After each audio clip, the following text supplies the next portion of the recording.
Into streams of collective consciousness. Today we are talking about sustainable fashion. We're talking about environmentalism and pop culture. If you're new here, hi, I'm Ellie. Streams of collective consciousness is something I do for fun in my free time. So we're gonna go ahead and get into all the fun stuff. There's a lot of background stuff going on. I have Halloween, I got Christmas, I got hippies, I got all the colors. It's been a bit of a mess trying to figure out my room aesthetic. I'm washing some sheets. I'm doing some stuff, but today we're back at it with the live stream. This one may not get as much traction because it's my second try. I've had a lot of tech issues, but we persist nonetheless. There's a lot going on, and I do want to cover it. So if you're new here, I do work out of a Canva deck. So this is the Canva deck. Let me share. My OBS is a bit haywire because of tech issues, but here you go. Has consciousness been spelled wrong this whole time? Okay. Well, no, it hasn't. It's just a weird formatting. No! Weird formatting. I wonder what that was about. Here. I'd rather have it aesthetic than have it be weirdly spelled. Or miscorrectly spelled. Anyways, whatever. So this is where we're going to be working out of. Hopefully you guys can hear me okay. But yeah, this is a Canva link that I will have in my description for you guys. This is where I do all my organization of news. So if you don't want to like listen to this live stream in its totality, you can go ahead and look at this public link, and it's there. It's there for you to look at. It's there for everyone to enjoy. This live stream is not showing up on my For You page. I wonder if it's showing up in your For You page. I don't even know where it's at, so I can watch it. But if you're watching, thank you so much for watching. Hopefully you found it. If you're on it, obviously you're on it. But it's not showing up as like I'm live. Let's see. I am streaming, so it should be up. I think it's working. I don't know why it's not showing on here. Oh, it's weird. Let me see if I can leg myself up to see if I'm actually live, because that's so weird. Yeah, here's me.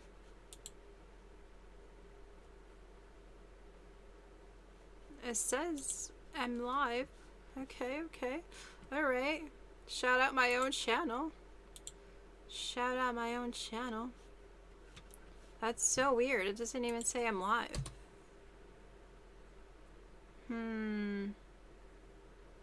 Interesting. Well, I am live. I don't know where I can find it though, given how it's being glitchy on me, but you can find me on Twitch as well. That's so weird how I'm not showing up as live on YouTube, but yes, I'm always going on live on YouTube and then on Twitch. My handles are down here, so it's xo.ellierose. And if you ever want me to talk about something, I am always looking at this form, so you can fill out that form and I'll get back to you. I never look at the chat, to be honest. I'm terrible with the chat. So if you ever want me to take a look at something, possibly cover something on my YouTube channel, that is there for you to fill out, and I'll eventually get to you. I don't do a lot of fast fashion branding. I don't do a lot of like collaborations per se. If you want me to talk about something, most likely like that's, you know, like what I'm gonna cover, but it's gonna be more analysis than anything else. And then personal time wise, about me, personal time, I'm someone that really prides myself in like being personal with the things that I do. So I always like to talk about my personal life. So in terms of what's going on in my life, I am working a lot of hours in a very degrading job. I only work like probably 20-25 hours as a receptionist, and let me tell you, that shit is difficult. It's very difficult. I don't know like how people work minimum wage jobs their whole life, but let me tell you, that is this is very difficult. It's very difficult. I wouldn't recommend it to anyone. Um, but here we are, you know, like we're doing it, we're working on it, we're actively trying to get out of poverty. So I haven't really been working that much for quite a while now. I used to do like part-time work in Montana. I used to live in Montana, work in Montana, but I never really had stable work until recently, just trying to like get income in and hopefully move on over to like Wisconsin or somewhere with stable stable hours. The video is private.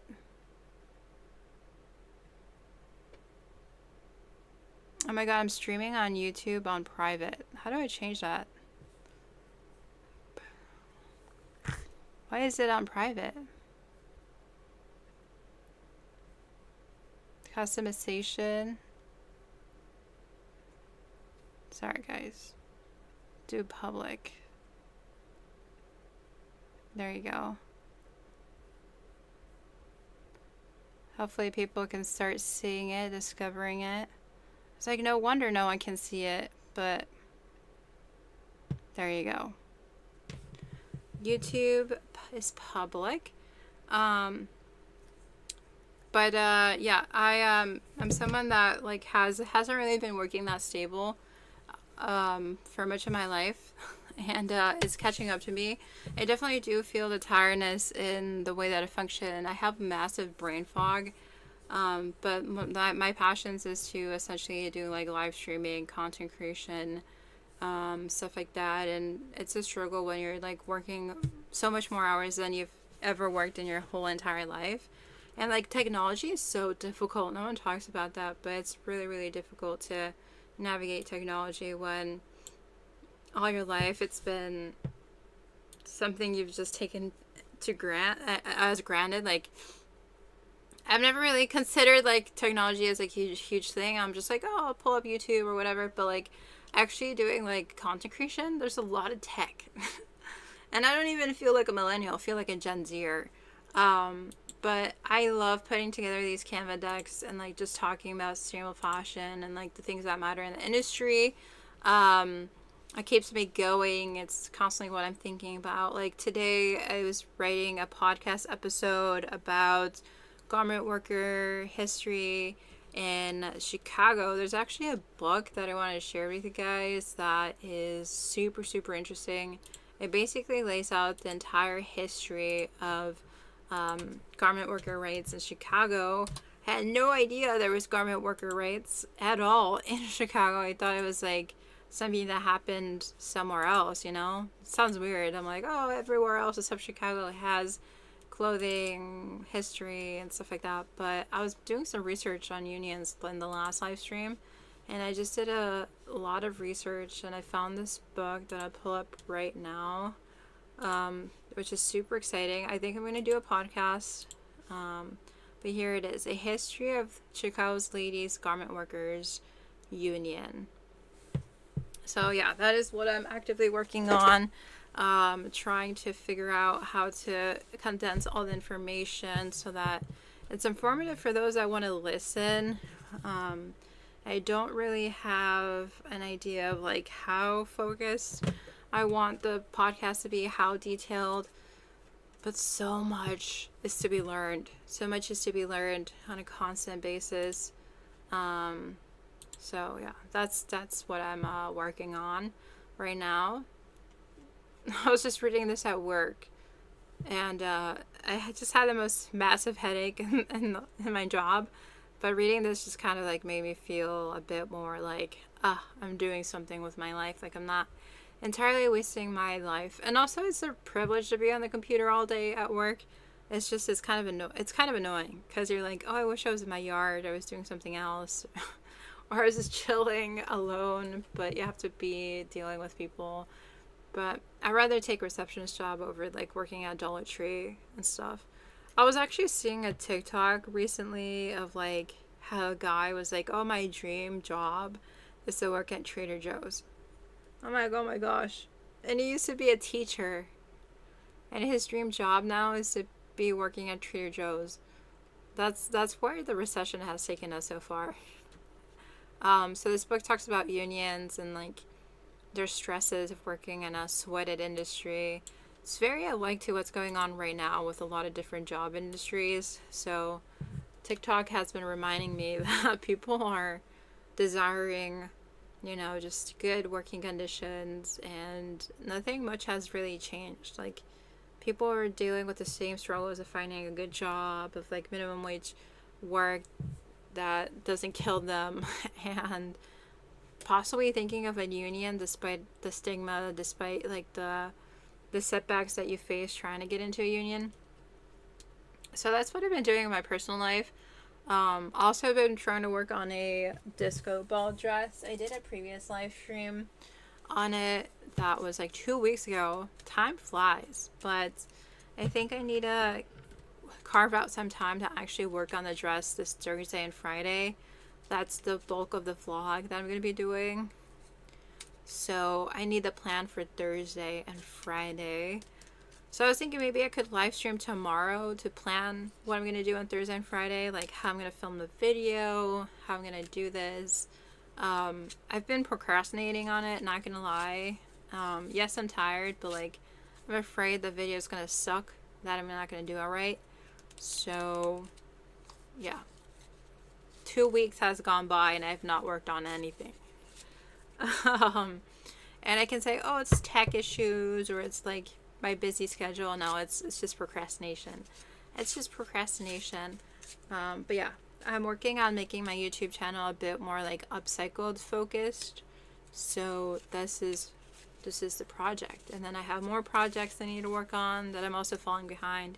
So if I don't have this video done by the end of October, then the other videos get postponed. So I definitely need to work on it this week. It's so shimmery, so shiny.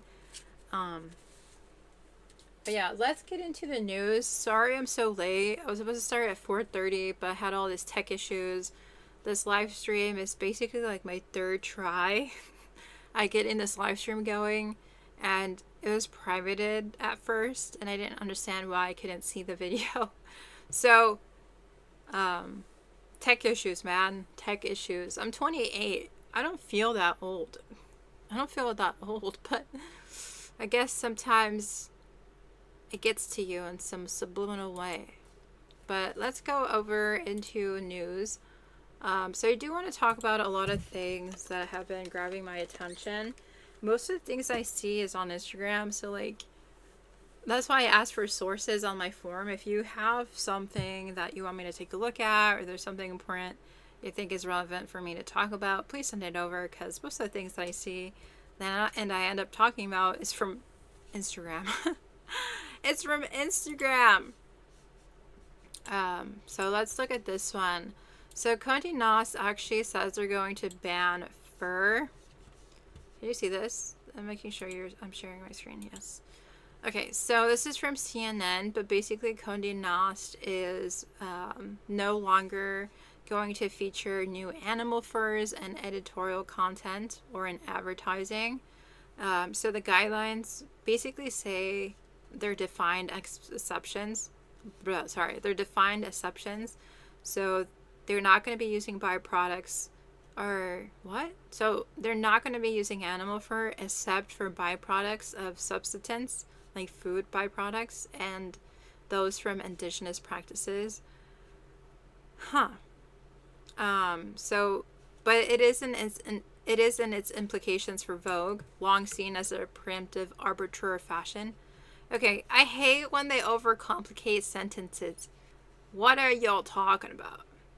Basically, their CNN style is glazing this. They're saying it's profound. It's going to create a shift. It's going to represent the shift away from fur within the industry. What else are they saying? They're saying that fur popularity has been declining for years. Brands and retailers like Canada Goose, Gucci, Net-a-Porter, Versace, Prada, Neiman Marcus, and Michael Kors have all announced their intention to phase out fur products since the 2010s. Oh my gosh, you're so late. Where was Condé Nast all this time? Fashion magazine Elle banned fur from its international editions in December 2021 to support animal welfare, and it reflects changing tastes. Fur farming has also been banned in several countries, including United Kingdom, Austria, Croatia, Italy, and Norway. Not a big ad to ruin the freaking article. Move. And then in 2021, Israel became the first country to ban new fur sales. At the time, Vogue published several articles dissecting the ethics of the trend of the mob wife aesthetic that went viral on TikTok, but they hadn't yet banned the use of fur. How ironic. And then, let's see, Condé Nast's decision to stop featuring animal furs in its publications came after a 9-month campaign by the Coalition to Abolish the Fur Trade, CAFT. So they also held protests inside stores affiliated with the magazines, including American Girl, a doll brand owned by Mattel, whose board includes Condé Nast CEO Roger Lynch. And then they also announced they will make these changes in a statement on Sunday. So it's relatively early. When was this published? October 6th. So it's been out since 2 weeks. Not that recent of news, but still news for me. Vogue's recently departed editor-in-chief, Anna Wintour, has long drawn the ire of animal rights activists for her love of fur, famously being hit in the face with a tofu pie in 2005. Wait, I didn't even see that. When did that happen? Wait, I want to look that up. Tofu pie? Okay, that's actually bullying, but that's kind of funny. If someone did that to me, I'd low-key be pissed.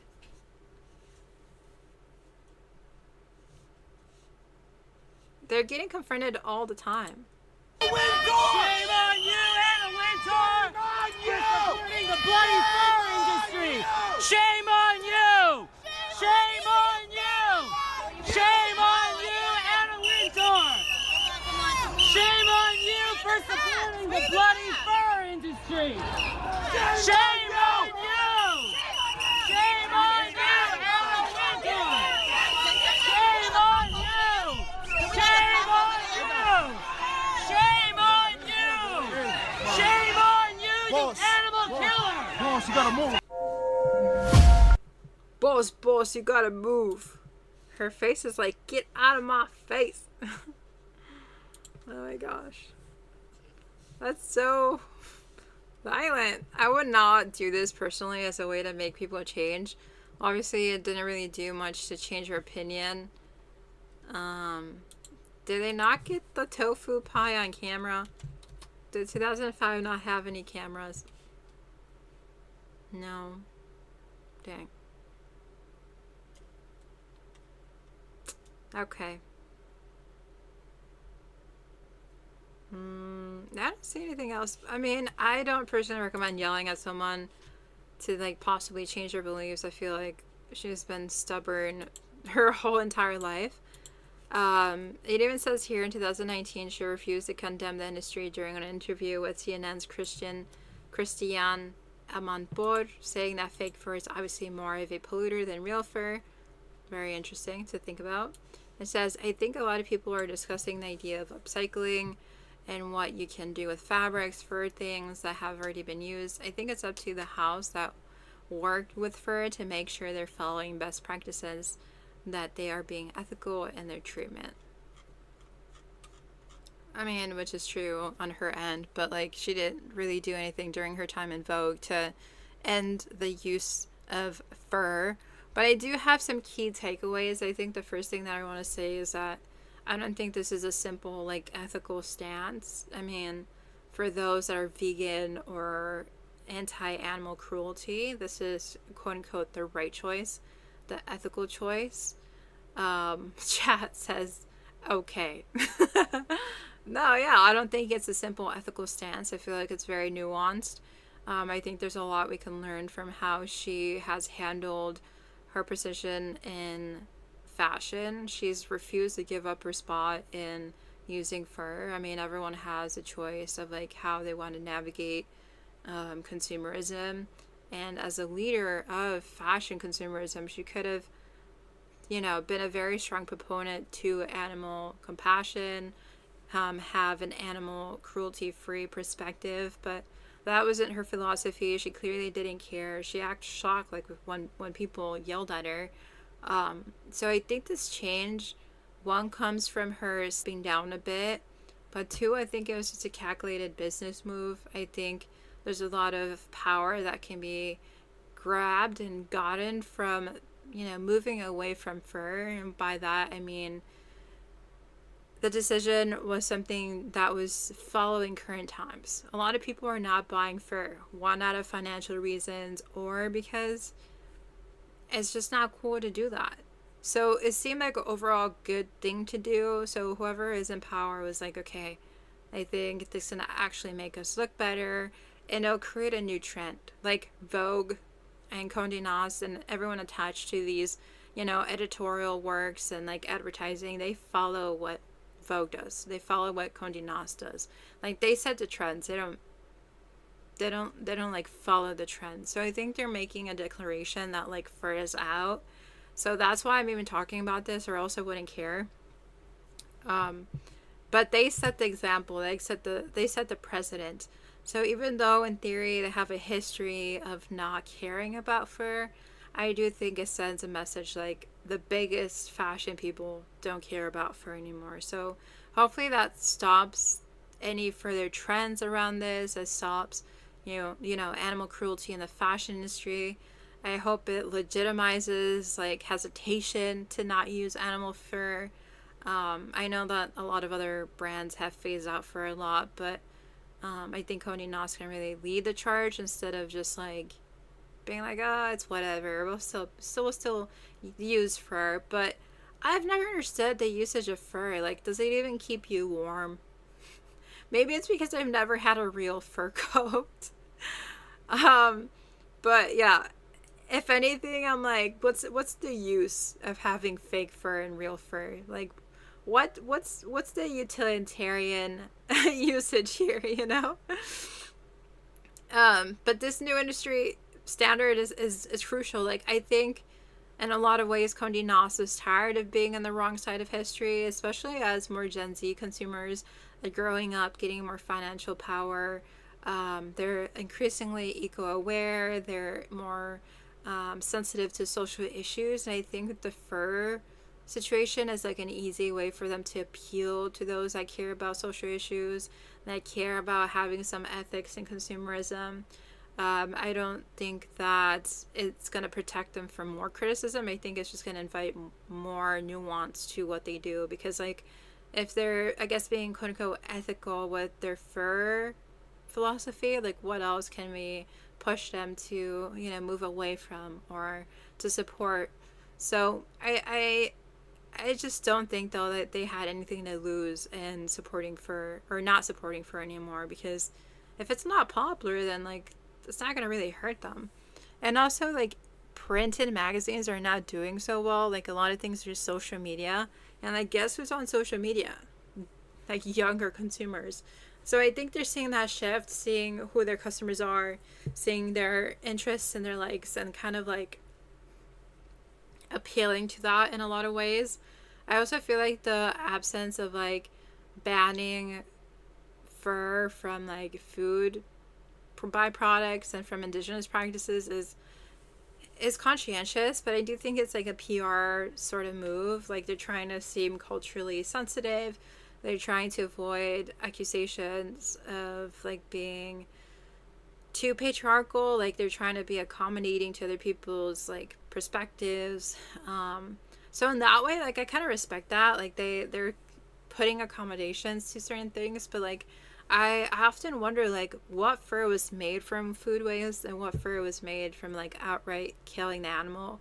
So that information is not readily available. So like if I see someone using fur, let's say in a fashion week or in a magazine, how do I know that came from food waste? You know, so I just, there's a lot of like misinformation.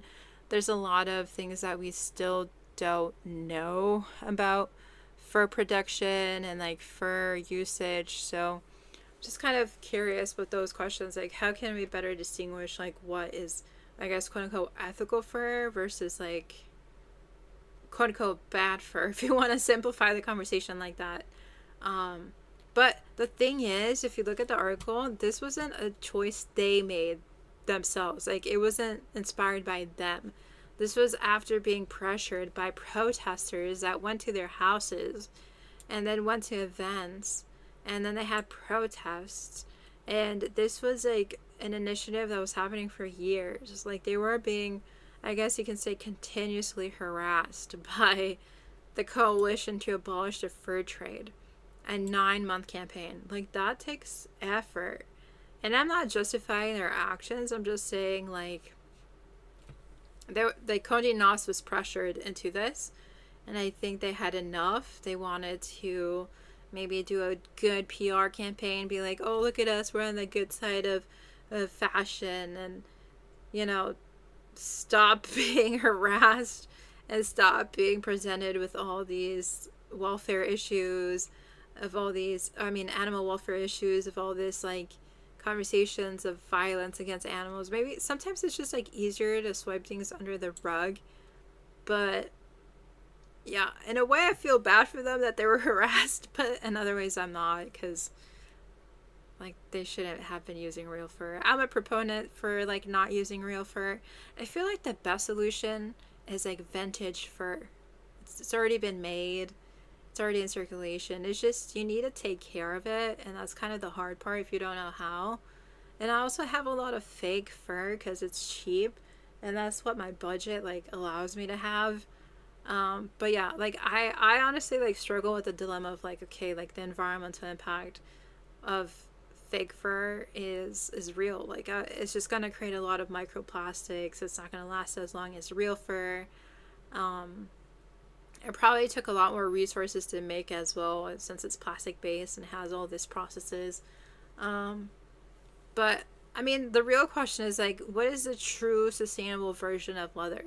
And they didn't discuss that. They didn't discuss that. So, but yeah, I wish this was like a voluntary like decision. I wish they had just like come up with this on their own.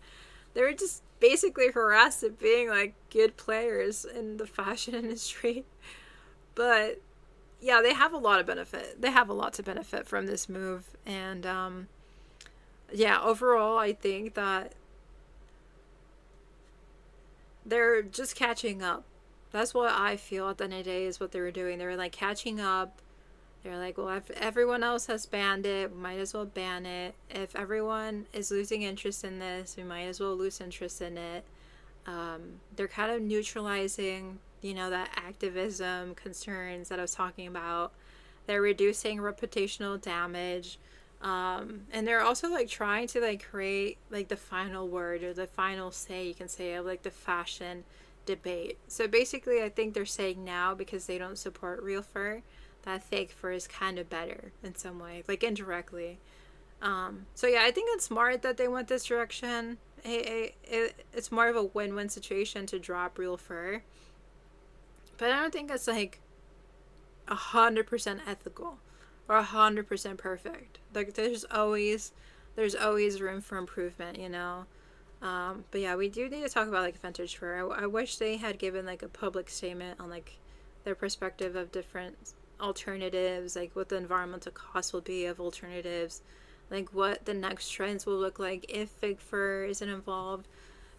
But like that's kind of like wishful thinking on my end. Like I just have a lot of questions, but I mean, this is good news overall. Let's see if there's any like videos on this, because I don't know if you've seen, but I've seen so many people being harassed on using fur. Like they have like painting thrown all over them. I'm like, oh my gosh, why would you throw paint over someone for having a different ideological stance as you? I would never do that. That's too violent. That's too violent. She's been around forever. That was 12 years ago. Can you imagine doing something for 12 years? Jesus.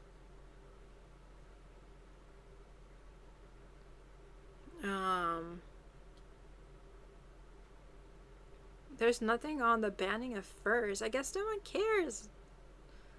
Anna Wintour apologizes for race-related mistakes. Oh my god. Okay, so Condé Nast stops using fur in editorials and advertising. The thing is, I wish more people like covered this or knew about this, because if no one knows, then they can keep getting away with different things and different ads and magazine coverage on fur. Like, even if it's just fake fur, how will we know if no one else is talking about it? Like, we need scrutiny, we need criticism, we need pressure. Yeah, I don't see anything else. No one is really covering it, which is sad.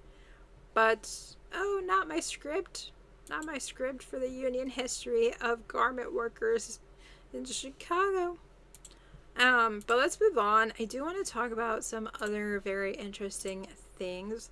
So one thing that I saw was the Sandy Liang and Gab collaboration, and they had this really cool animation. Collaboration and animation rhyme. That's my first time realizing animation collaboration rhymes. My brain works in secret ways. Okay, so Sandy Liang and Gap collaborated. It only has 362 views 4 days ago. Let's see.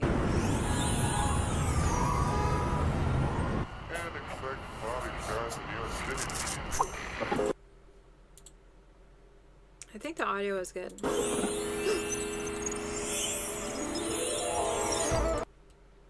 Let's start it.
I love the video. Honestly, like, this is the sort of work I wish every single brand was working on. Like, just the magic, the animation, the artistry. It's so beautiful.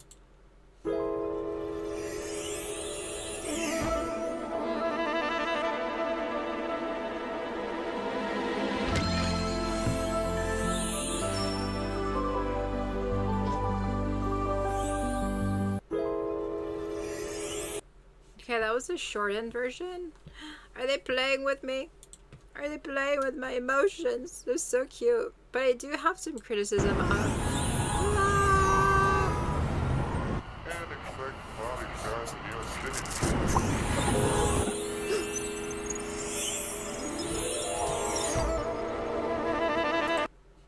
Okay, it was... YouTube is glitching. Okay, so there was another one for a minute. Let's watch this one. I low-key am obsessed, but I do have some criticism about this collection, because it does promote consumerism at the end of the day.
it's so pretty. I love it. It was basically the TikTok that we watched.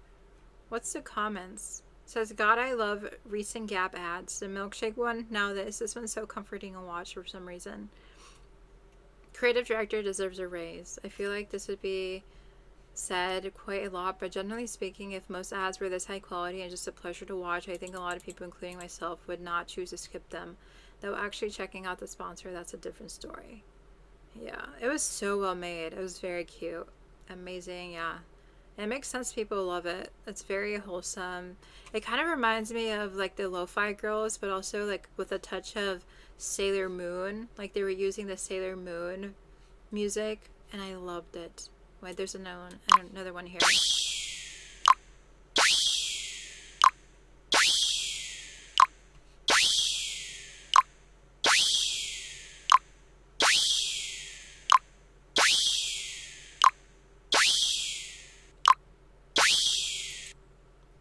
I love the idea that they've done here. It's just, do we need it? Okay, here's another one. Gap was like my holy grail growing up. Like my whole brand is focused on like my childhood and like nostalgia and all of that sort of stuff. And a huge part of my childhood was going to Gap like and having like one major haul once a year. Yeah, when I put together the first mood board for this collaboration, so many of my photos were based in my nostalgia and just like memories of how it felt like to walk into Gap growing up. So I do think that I have my brand and Gap has that in common, where certain pieces can bring you back to a time when you were happy. And maybe that time wasn't even that long ago. I hope they think back to when they were getting ready for school as a kid and all the possibilities, all the dreams that they had, and all the wonder of just like being a kid. I hope the clothes spark that in them, even if just for a second. It's very wholesome. I like how they animated her when she was talking. Here's another one. There's a lot of them.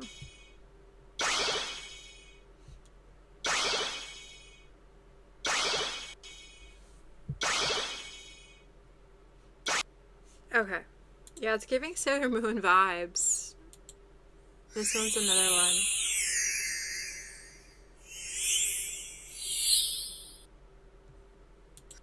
Okay, so I think I have seen Sandy Liang before. She was a very popular 90s designer who recently came back. Is that what I remember from her? Or is that a different person? Sandy Liang. Let's see. This is a bit about her.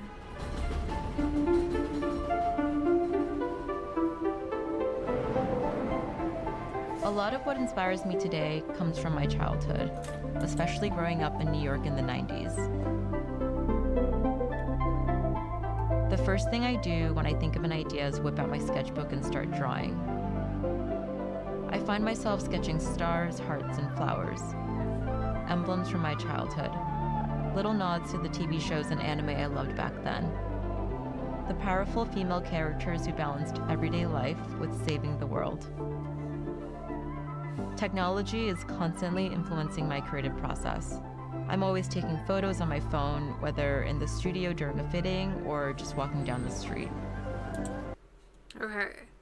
I'm not gonna show the full ad because I'm not gonna promote androids to you. Oh, there's a behind the scenes of her collection. She's been collaborating with everyone, so phone cases, Android, Gap. She's gone mainstream. Is she gonna talk about memories? I bet you $50 she's gonna talk about memories to sell this.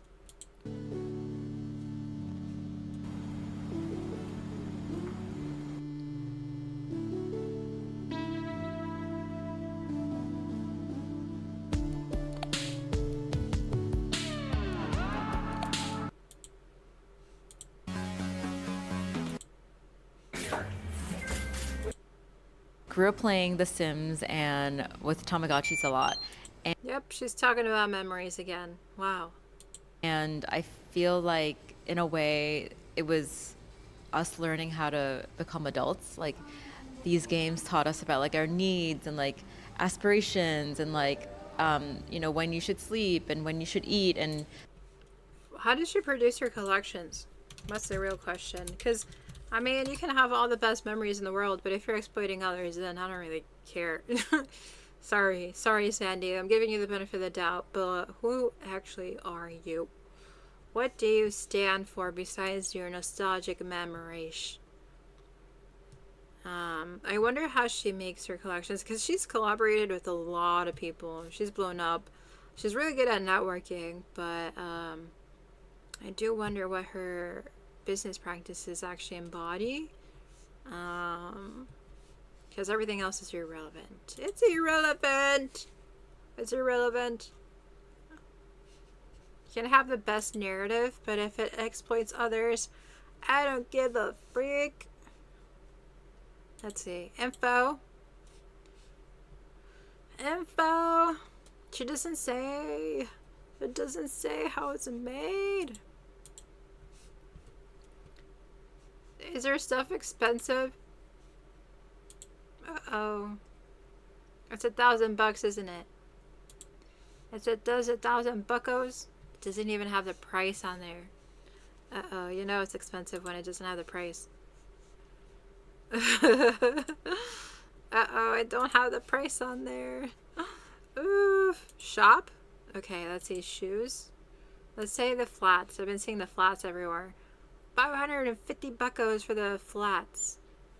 How does she make her things? That's the question. Okay, I'm not going to move on until I see how she makes her goodies.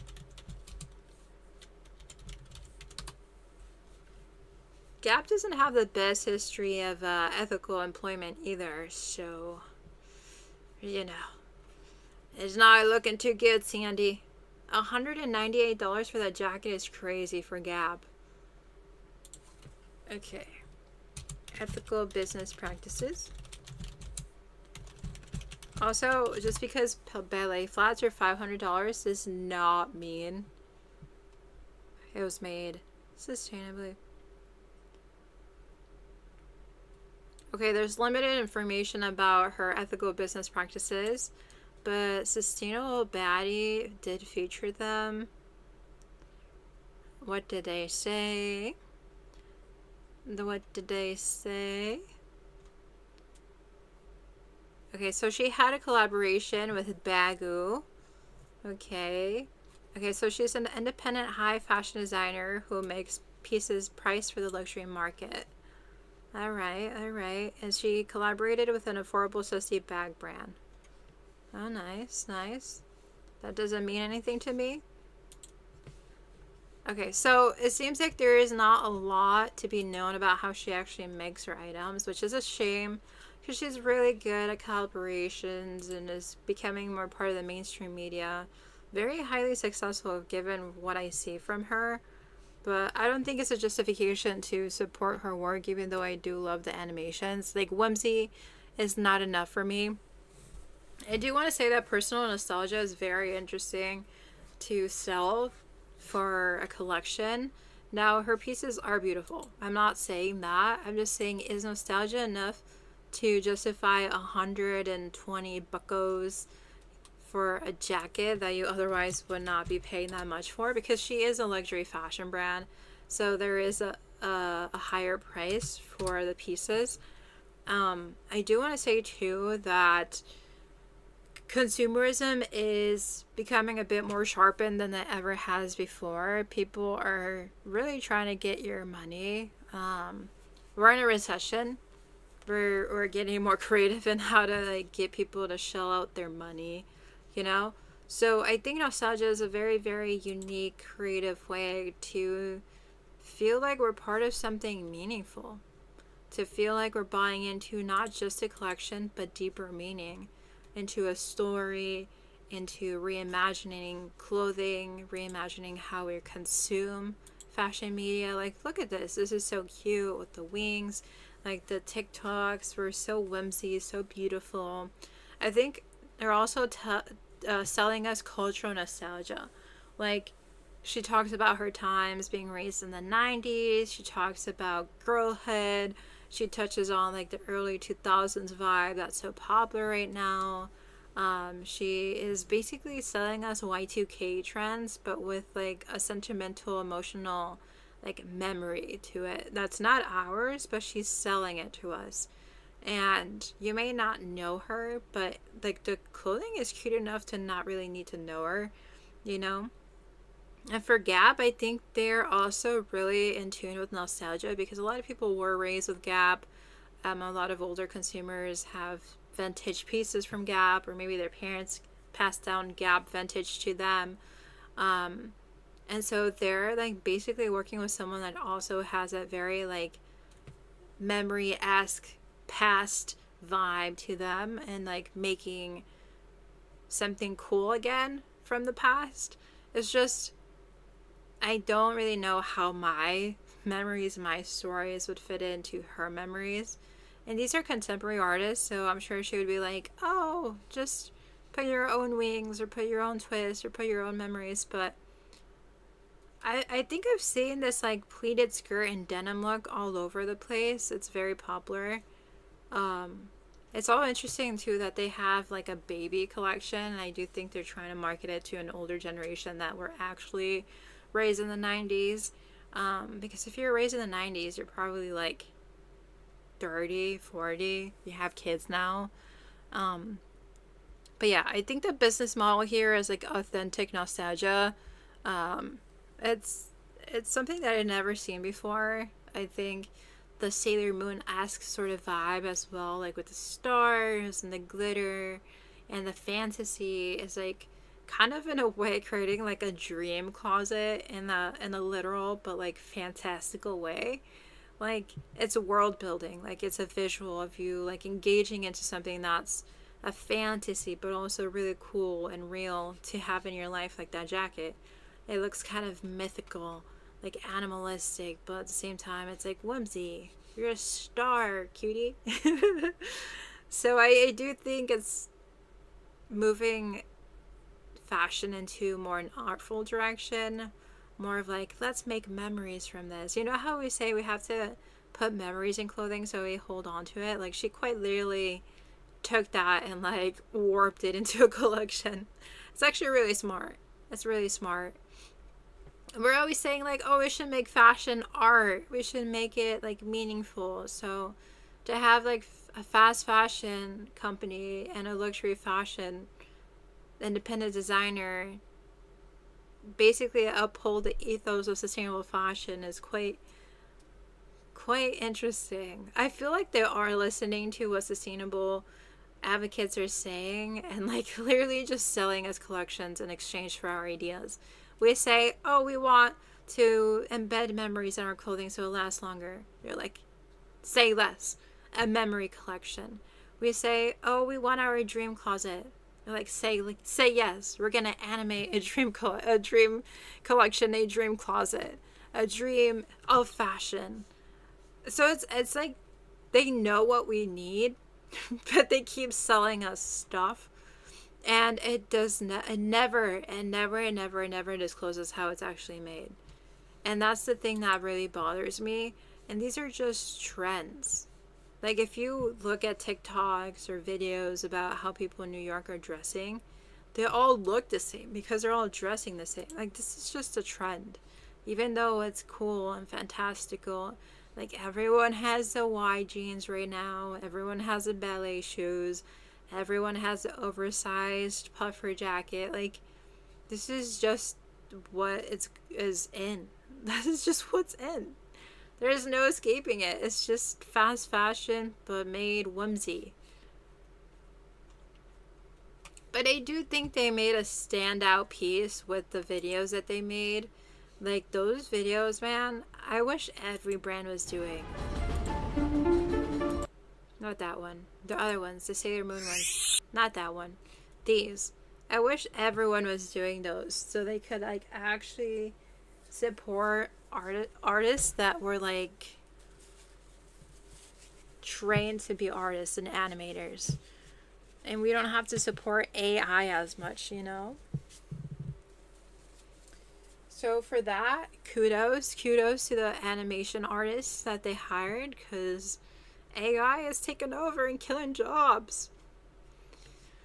I also wonder what's going on with Gap's internal creative direction, because they have a lot of stuff coming out that I've never seen before. Cat's Eye now, and then this Sandy Liang collaboration now. It's like, bro, where was this energy?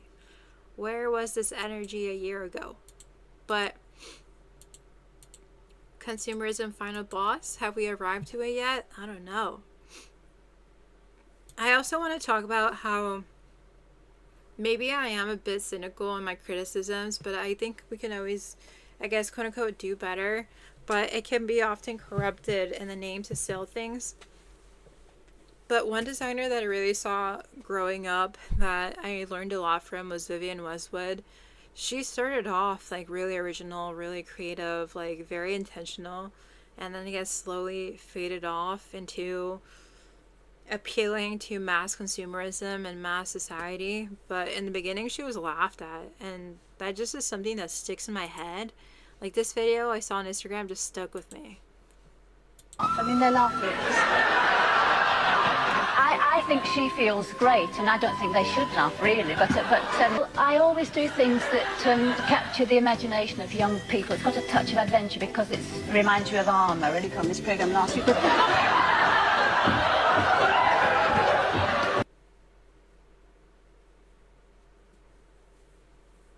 Okay, I paused. Are people supposed... Oh wait, there's an actual full interview. This is just a clip, so let's see if we can actually find the clip. Also, it's psychologically, when people laugh at you or laugh at anything because they're not exposed to it or don't understand it, that's the weirdest shit ever. Why are you laughing in confusion? You should be like, what is this? Maybe I should consider this and analyze it versus laughing my ass off about it. Like, stop being a bully as your first reaction. Please will you welcome Vivienne Westwood. But having invited the provocative Westwood onto primetime television, the Beeb just couldn't resist the opportunity to hang Vivienne and her clothes out to dry in a classic piece of car crash TV. Vivienne, have they caught on? We're going to have to look at the shoes again. Vivienne, look great. You look wonderful. What do you call They're them? really great. You can stand on them on tiptoe. They're ever so stable.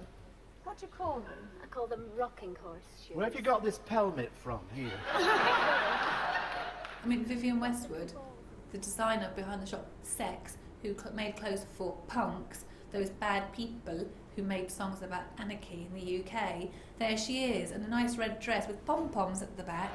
It's got little balls inside. What are they made of? I don't know if you buy it from John Lewis. It's Her face. Why are people so close-minded? Here, let me reduce my video capture so you can see what's going on. The judgment on people's small brains is crazy. padding. You know, you'd have had people like with the beans on toast going, It's wonderful. This is probably the rudest interview ever.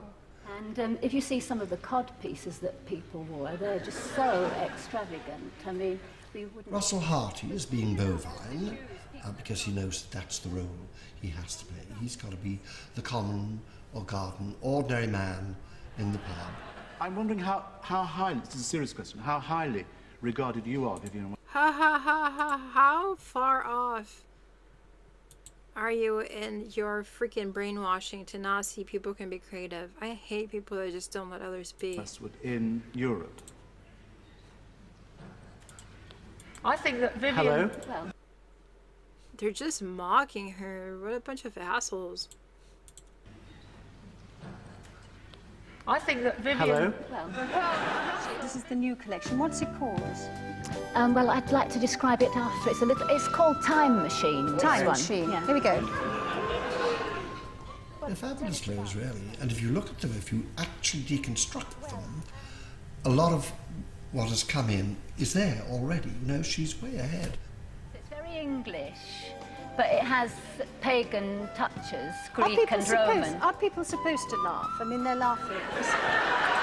Are are people supposed to be bullies and laugh at things they don't understand and to mock you because you're different and unique and don't fit social norms? No. Also, the audio sucks. I've raised the volume on all of the things possible so you can hear this, and it's not working. They're laughing at you, Vivienne. Are they supposed to laugh? I think she feels great, and I don't think they should laugh, really, but The British are basically polite, but of course Sue doesn't want that. She wants them to laugh. I mean, if they don't stop laughing, I shall tell the next person not to come on. Oh, dear. You're not to laugh.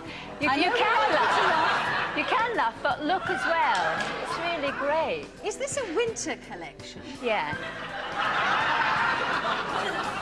I've never met this response before. I keep talking about her, but she is the quintessential British designer. And they made fun of her. Here you are, Russell. This is for you. This is more me, yeah. I just love this English look. Only the English can do tailoring Yes, but like it's this. extraordinary that you can produce that right next to that other thing there of that almost big It's just really sophisticated if you don't understand that. That is, but she looks like a chip shop, that one.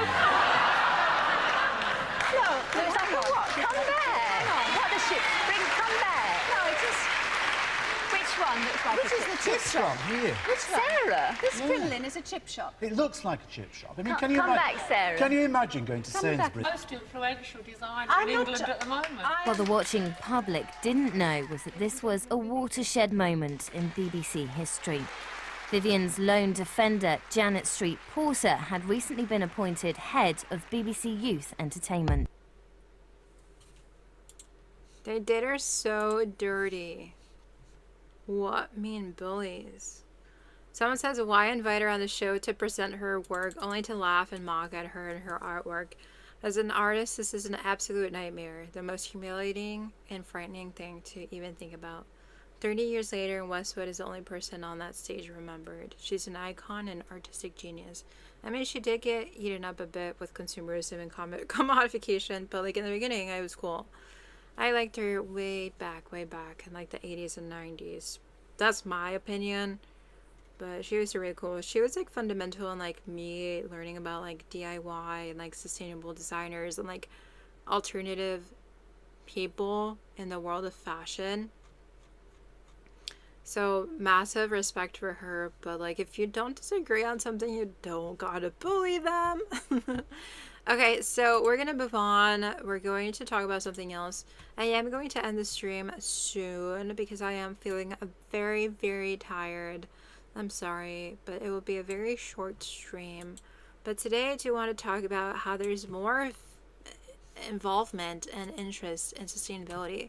Like, I love seeing how different people like just talk about this. Like the students of University of Tennessee, they had a sustainable fashion club event where they were basically purchasing and selling vintage clothing on campus. It was outside of their student union, so they had 12 vendors, they had their booths up, and they just encouraged people to shop sustainably.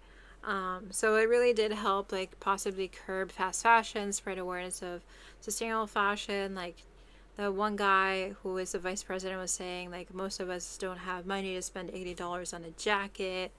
And so things were a bit more affordable, things were a bit more, you know, tailored to their needs, their budgets. Someone said, I know sometimes things get pretty expensive, but we're all college students, which is fair. And there's a lot of options. There was jewelry, there was jackets, shirts, stuff like that. So someone else said, shop sustainable. A lot of fast fashion is targeted in this world a lot, so we all subject ourselves to it, but the best thing to do is to make ourselves aware of that and to go on and make a better impact and make a better footprint on earth. I didn't know there were so many sustainable fashion clubs until I look at these articles. I'm like, oh my gosh, people actually care. People actually really do want to do something, you know? So that's super wholesome. It's so wholesome. Just want to have a conversation with them and be like, please show me your ways. Also, I saw on Instagram too that Monster High is having a doll with authentic black hair texture, And I was like, oh, I would have loved this as a kid. Look at all these beautiful dolls. They're so cool. So they're based off of this. Oh, it's so cool.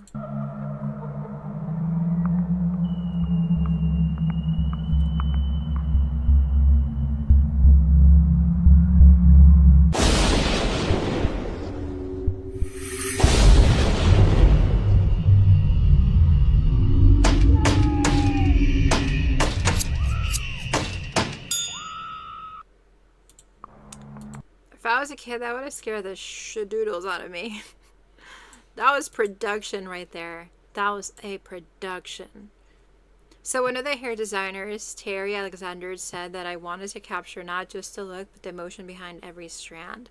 So the team's process for developing the hair for these characters began with a in-depth study of the film's visuals of how their hair moved in light, the texture, the volume, and the way it framed each character's face. Oh, so cute! I love the outfits. The bunny is so cute. As a kid, I would have loved this. They're available to pre-order at mattelcreations.com. Oh, I didn't know they had an Instagram. Oh, that's so cool. They have so many dolls coming out. Oh, there they are. So many options. Okay. Well, I just wanted to shout that out because I found this super impressive.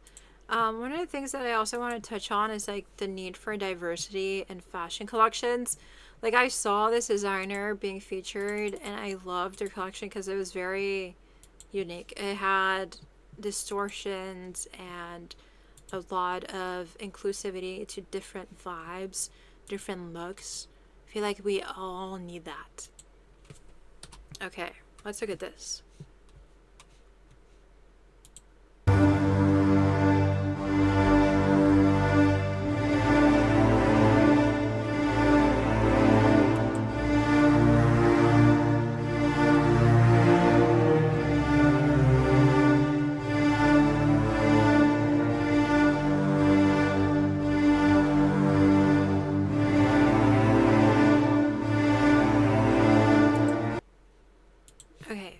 Before I get copyright strike, I do want to go through some of the pictures. So I did go and watch the show in my last live stream if you want to watch it. But here were some of the really cool looks that they had. So the brand is literally called Fecal Matter. But they basically celebrate beauty that is existing outside of the society's glossy traditional standards. So they play around with a lot of different concepts. They had their second ever runway show in Paris Fashion Week, and this one was the one that had the most diverse casting in it. Yeah, so very interesting looks for sure. Oh, I skipped over that one, but that one is like an alien look. I love it. And then this one was featuring people of all genders, races, body types, abilities. Very lovely. Very beautiful. And then this is a beautiful look as well. So someone says, society treats us as if we're not human, simply because we are different.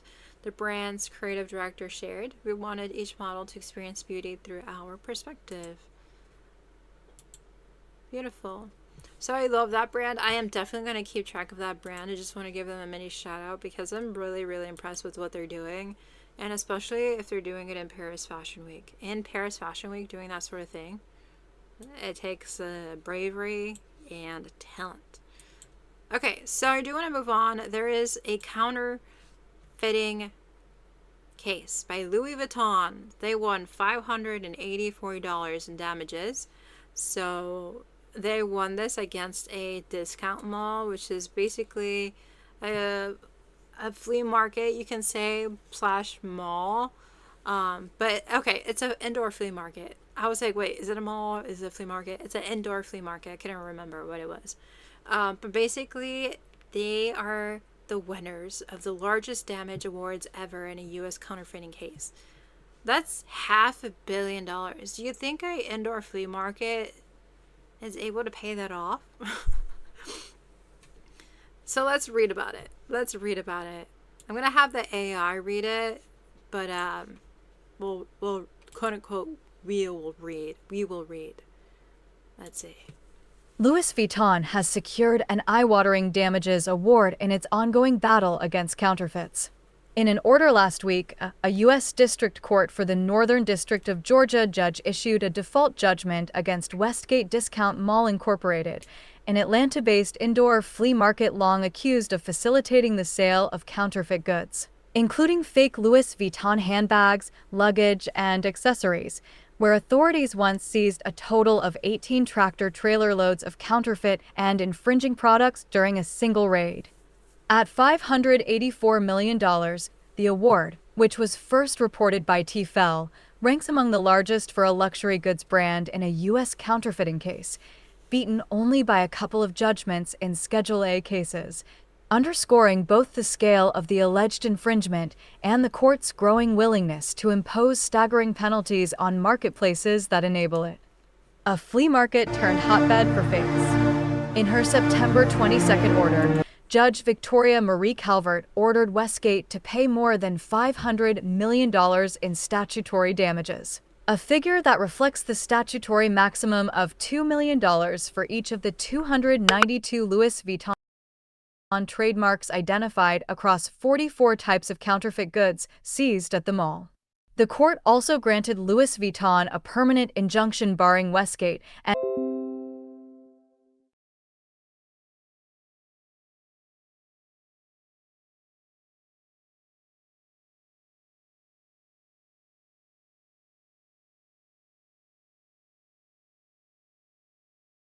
repeat offender that directly benefited from the counterfeiting operations that played out under its roof. Louis Vuitton argued that it sent at least 31 notices to Westgate concerning specific tenants at the market that had attempted to import infringing products to their booth location, but had such products seized by U.S. Customs and Border Protection, or that had been observed engaging in the sale or offer for sale of counterfeit products by investigators acting on behalf of Louis Vuitton. The LVMH-owned company also claimed that it had delivered at least 20 cease and desist letters directly to Westgate tenants. Beyond that, Louis Vuitton asserted that local and federal law enforcement. Westgate's motivation, according to Louis Vuitton, was financial. It knew, or had reason to know, its tenants were offering for sale counterfeit goods, but evicting counterfeit vendors would have gutted its tenant base and impacted its revenue stream. So, instead, the mall reaped the benefits of customer traffic and rental fees, effectively profiting from the counterfeiting taking place. Westgate's motivation, according to Louis Vuitton, was financial. It knew, or had reason to know, its tenants were offering for sale counterfeit goods, but evicting counterfeit vendors would have gutted its tenant base and impacted its revenue stream. So, instead, the mall reaped the benefits of customer traffic and rental fees, effectively profiting from the counterfeiting taking place. Westgate's motivation, according to Louis Vuitton, was financial. It knew, or had reason to know, its tenants were offering for sale counterfeit goods, but evicting counterfeit vendors would have gutted its tenant base and impacted its revenue stream. So, instead, the mall reaped the benefits of customer traffic and rental fees, effectively profiting from the counterfeiting taking place. In the court's own words, siding with the luxury goods brand, Judge Calvert said that the $584 million damages award is supported by two factors. Westgate has been subject to court orders to cease facilitating infringement, but carried on anyway. Second, the sheer scale of infringement. Louis Vuitton contends that this was one of the largest seizures of its counterfeit goods in United States history. As for one outstanding element, the court stated that it will take up arguments previously put forth by Westgate owner Bassaro Kebe when Louis Vuitton brings a motion for default judgment against Kebe at a later date. noting that Louis Vuitton's instant motion for default judgment was only sought against Westgate. The bigger picture.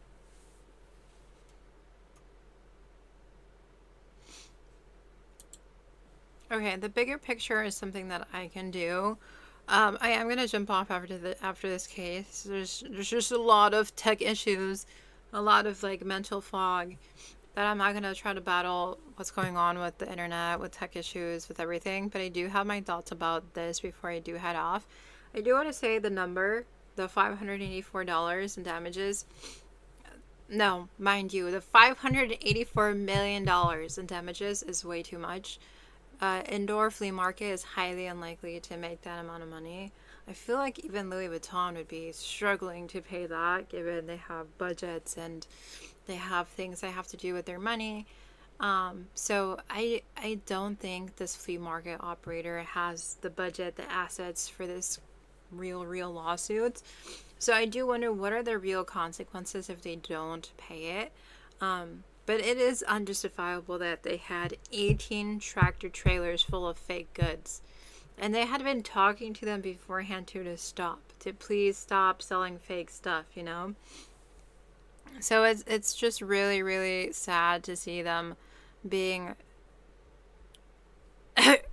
you know, punished so cruelly. But the law is the law. Like, if you know you're selling something illegal, you should most likely stop selling the illegal stuff.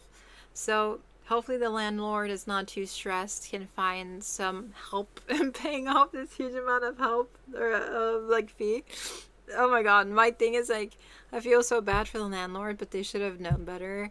Like, they were full in awareness that this is happening. You can't just like see 18 tractors full and be ignorant to it, you know. So yeah, I think they've effectively shut them down.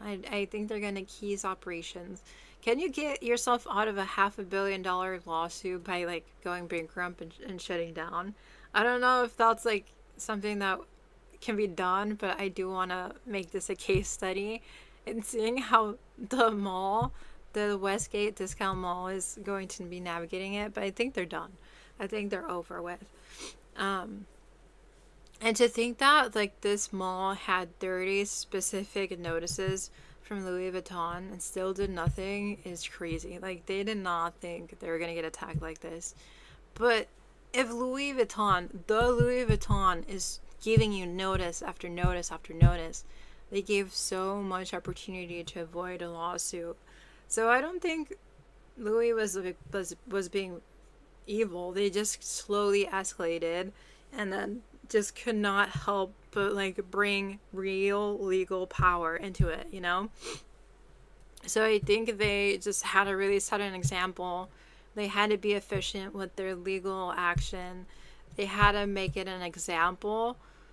And I do think, since they're an indoor marketplace, that changes a lot of what we've been seeing about like illegal things being sold on the internet.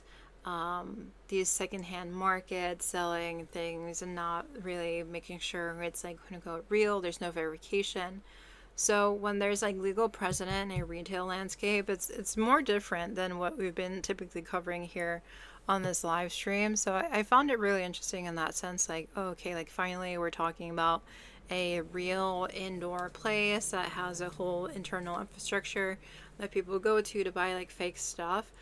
But I mean, it's very similar to like be doing this online, but yeah, I'm not used to seeing like indoor flea markets be talked about in this way.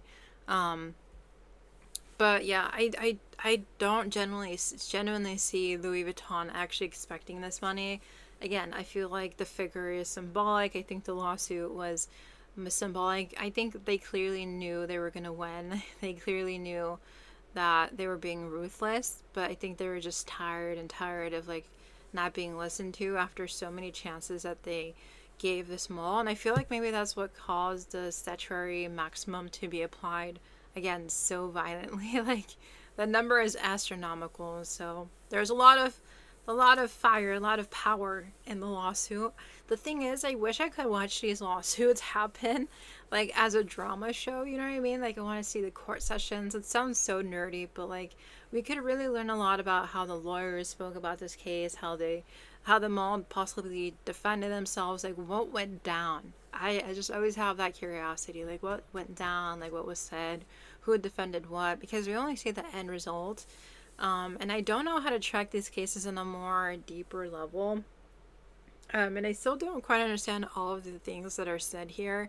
It's a lot of like complex legal jargon that I personally didn't study, but dang, like the statutory maximum of 1 million each of the 292 trademarks. Like, that's a lot of different trademarks that were essentially violated. So I do think that the lawsuit also helps serve as a marketing tool for Louis Vuitton. Like, it reminds people that they are, again, the top of the top, that they're exclusive, that they're well made, that they're staying vigilant, that they don't allow fakes, that fakes are wrong, basically. So hopefully it helps, you know, prevent more theft. Like, I'm not in agreement of fakes, but like, it comes from an idea of like, oh, I don't like when people copy me. But if you buy like a fake Louis Vuitton from the thrift store, I don't think it's that bad. I've accidentally bought fake versions of like luxury bags on the secondhand store. And I'm like, oh, this is cute. But I buy it because of the style, not because of like the brand. And you clearly know it's fake. And also everyone knows it's fake. So like when you're going to the discount mall, you know it's fake. You don't have money for the real one. But that's not the point with Louis Vuitton. I think the point is like they're making their mark. They're making their brand more exclusive than it ever was before. Because again, there's a lot of fakes on the internet and online and everywhere. They're trying to just like show their power, show the risk if you do try to like mess with them, even after they've given you so many chances to go down quietly and like softly. No, this mall did not back down. So Louis Vuitton was like, you know what, F you. And the judge was like, yeah, F you. That's exactly what they said in the court. F you. $500 million feed because F you. But yeah, I do want to see more of these legal cases, especially when there's like copyright situations or counterfeit situations in physical marketplaces. I think it's happening all over. And there's always a risk you're going to face this no matter what you sell that's illegal or has like some sort of copyright, like asset stealing aspect to it. So I do wonder how this is going to continue on in the future with other brands. Especially as production and supply chains just get quote unquote more efficient in midst of like fast fashion and the global supply chain. But I do want to say that one other case that reminded me of this case was, I know I said I was going to jump off soon, but it reminded me of another case. Which one was it? Oh, it was this one. It was a counterfeiting case with Dior. So they actually sent someone to prison. So yeah, they sent a 3.5 prison sentence to those that freaking steal. So one person, what was his name? They just call him number 3. They don't say a name. An accomplice. Okay, an accomplice was sentenced to 1 year suspended sentence, 50,000 RMB fine, and then they were operating on a company and other companies, and then without permission from a registered service mark owner, he had fashion shows that said Dior on it, so that's a registered trademark in Shanghai, and then he collected registration fees for that.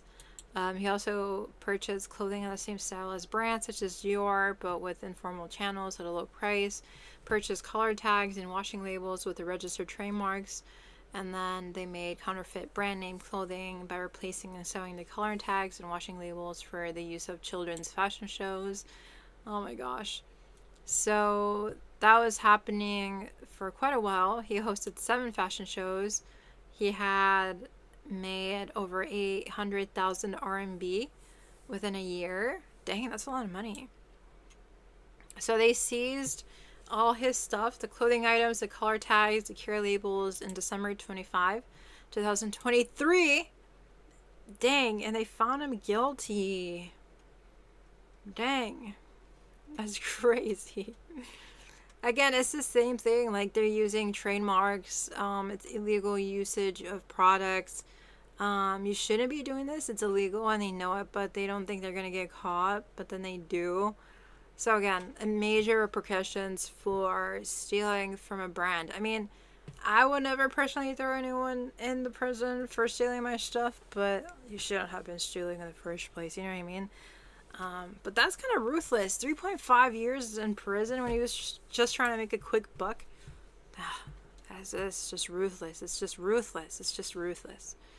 Okay, I do want to move on to the Melbourne Fashion Week First Nation Fashion Capsule Program.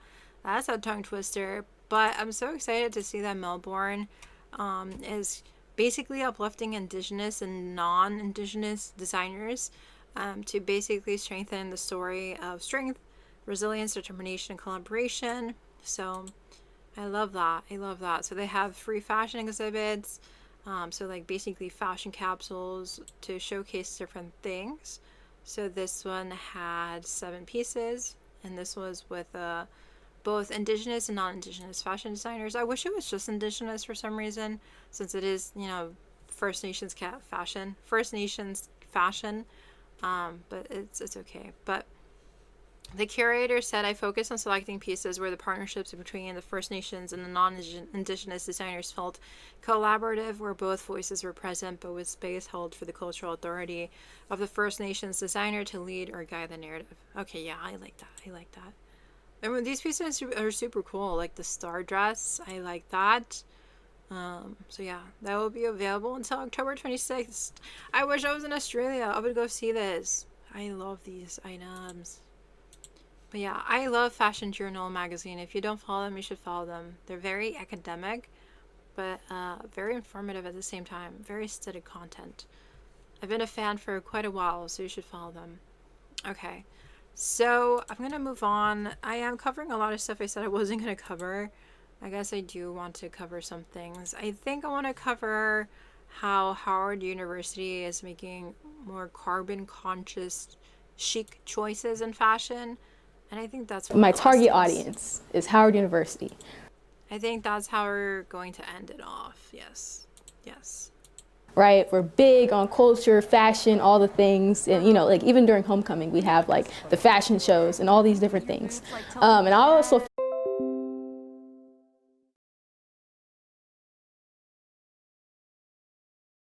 Environment Association, or HUE, which champions sustainability. Under Haley's leadership, HUE organized a festival focusing on celebrating culture and featuring sustainable fashion practices like clothing exchanges. We are promoting, of course, climate action. Celebrating is a form of action to me. We're getting the word out there. We're getting people to celebrate Mother Nature, our Earth, our planet, and also sustainable shopping. The sustainable fashion movement not only has gained popularity with America's youth, but it has reached Capitol Hill. Representative Shelley Pingree helped found the Slow Fashion Caucus in Congress, which has recently introduced legislation to make it easier for clothing retailers to choose environmentally friendly alternatives to forever chemicals. When you think about fabric, you don't think about, well, it's ending up in the waste stream, these fast fashion that you don't wear very long, you might just throw it away. There are a lot of issues that you have to deal with around the toxics in clothing. Also, when it ends up in a landfill, often it's just like plastic, so it might end up as plastic in the ocean. I want to see policies that prevent toxic chemicals in our clothing and our fabrics, everything. I love fashion as well, so my closet is full of clothes, but majority of it is thrifted. I just kind of love doing it. It's cheap, it's affordable for my college student self, and it's also good for the environment. In my generation, we've made it pretty popular and trendy to thrift and everything like that, but it really needs to be a thing. Like it's a climate crisis, it's a waste issue, it's all of the above. For PBS News Student Reporting Labs, I'm Kanaya Davis in Washington, D.C.